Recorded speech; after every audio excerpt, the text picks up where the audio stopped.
You know what? What's the reason why? Because this church is actually imperfect. Correct. Ang tanan nga ari diri imperfect. Sino mas saling, Pastor, ako ya, ako si man, perfect na yan.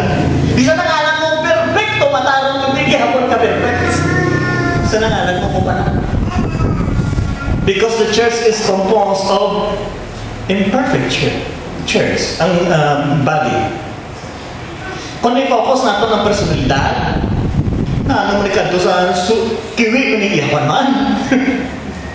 Ang buho pala ako na natanawon mo. Focus ka lang sa personalidad, metodo. Kung amo lang ang mga bagay tanawon natin, probably divisions will come.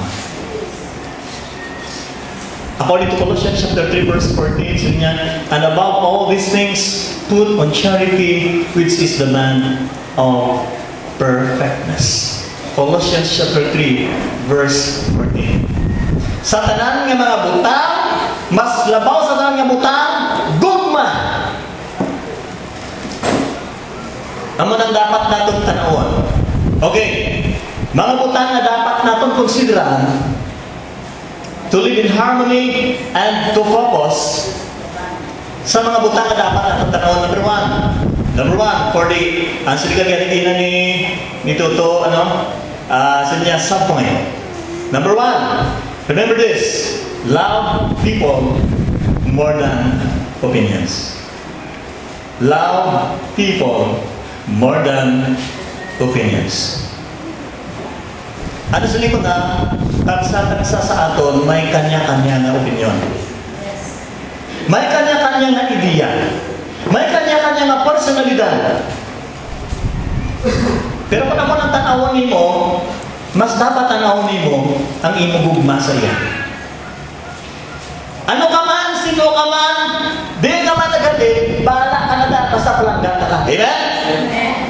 Ano man ang imo ideya, ano man ang imo nga ang opinion mo, okay lang. Wala problema. But for me, I love you. Palangga. Anyone who loves his opinions more than he does his friends will defend his opinions and destroy his friend. Kung kaisa migahay ka mo, classmate mo, o kung office mate mo, amo na yan, ako niya. Di ano kanya mo, ako niya, mas tindog ko sa ako niya. Ano mo tabo? Bayaan ka sa imong mga friend. O sige, tindog ka na. The same also with the church. Kung kaisa sa ato, amo gini ako niya, i-insist mo gini. Dapat, mas palibihon natin ang atong relasyon, ang atong gugma. Relationship broke because of different opinions. You know what? Ang nakatabo sa atin naman eh. When we deal with others, halin sa aton lang ulo. Okay? When we deal with others, when we work with others, ginagamit ta ulo ta o utak ta. Wala ta gusto. This is the thing, right before God, when we deal with other people, when we deal with the members of the church, use your heart. Yes. Kabisan ano pa marasa, at lagi mo sa mga iba pa. Hindi mo na. Ang mga problema. Hindi kita dapat tal-away. Di ba? Forbearing one another. Walang inhambal na, verse number 2. Pagpatas. Ako na sa ato realidad, isa na even in the Christians. Kung nawayon ka, mangita ka pamagin, huwag ka lang sa nawayon ka man ka. Kung nawayon ka ganay, maway ka man. Make every possible effort. Inabalang ang word ni Purbery, inabalang nasakitan ka na, grabe na nasakit, pero wala para sa mind mo, mag-revenge ka. That's the word Purbery. Tutuloy na ba? Ako na pa. Hindi na pa. Gagawin pa-hipay na. Siniya mo nung abala na sa papaan ba? Tunay! Dapat mo na yung muna doon eh. Kaya mo nang maabutan na dapat na ito. Panamdumon. For the subpoint number 2, let's begin to check our attitude. Begin to check our attitude. Many times, wrong relationship develops because of wrong attitude. Atong pamatasan. Atong pamatasan. Silinsan verse number 2 sa niya, with all lowliness and meekness. Pagpabos. Pagbatas. Siling ilas niya, para kumplito ang iyong kabuhi. It's not about you become a leader. It's not about the love na maging kumplito. Natin, Pastor, para kumplito ay mga buhay. Kwarta ka lang kumplito. Well, the fact is, kinangat na ginamani. But you know what? The best thing to make our life complete as a Christian, it is our attitude. Attitude. If A to Z is 1 to 26, sumahan ang attitude ng bilang. It is 100% complete. Now, we know nga mo walang nagali, makakumplito sa mabuhay ko Kristohano, sa paghiusa ko sa mga utog sa simbahan, hindi, is not kung atong attitude eh. I will change my attitude. Kung ano ako sinasubong, ay pa-improve ko. Kung hindi ako, i-start ko. Diba?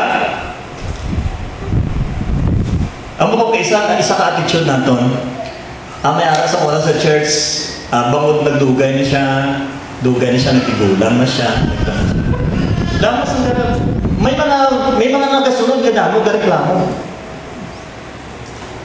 Doon siya mga hambal niya, sinuogin na sa nalughan mo. Nga ako matubakad to, siya ang kamusta, alam nyo? If you want to change somebody, begin to change yourself. Correct. Sa no para sa mga baguhan, ngawan kinaya kabaguhaw, mamangkot kabago ka. If we want to change our classmates, our friends, our companions, our family, unahan anay pagko at kaubulingon ta. Amen? Kanami na sa atin magtulutod-lo. Wala kang malulot. Paano ka naman natugdol mo? Isa sa ila, isa sa Diyos, tatlo sa ito. Sometimes it's easy for us to point our fingers to somebody. Pero gali, ang problema gali sometimes arap sa aton. For instance, maybe may mga damo ng mga tao na hindi ka maayos sa iyan. Nya si kwanto mo, kay si kwan dito, si ano to, for instance, sa damo na conflict ni mo sa tao, tarapang dami mo kubalik mo ba sa tao. Tama? Basta ikaw ang problema. And you begin to change your attitude. Baguhan ang iyong kabuhay. Number 3, you have to pay the price. You know, if you want to focus on our common goal, take a rest. Risk cooking. You pay the price. If we want to keep the unity, we have to pay the price. Kabalo kami isang plano, amo na yung plano nato na, amo na yung atong ideas, arat na, tundar na tanan. Timo, onta! Kaulada. Okay, isa, no? You know what? Sumisa si Pastor. Church, amo na yung mo nato. Try to obey your pastor and love your pastor. You pray for your pastor. May badang mga buta. Siling ko, sa nagpahuna-huna ako. Ano nga mga buta? Nga isa ka leader. Masakitan. Church, someday somehow you become a leader. And you are now leading your family. Tanang kita leader. Kaya pag naging buta ako,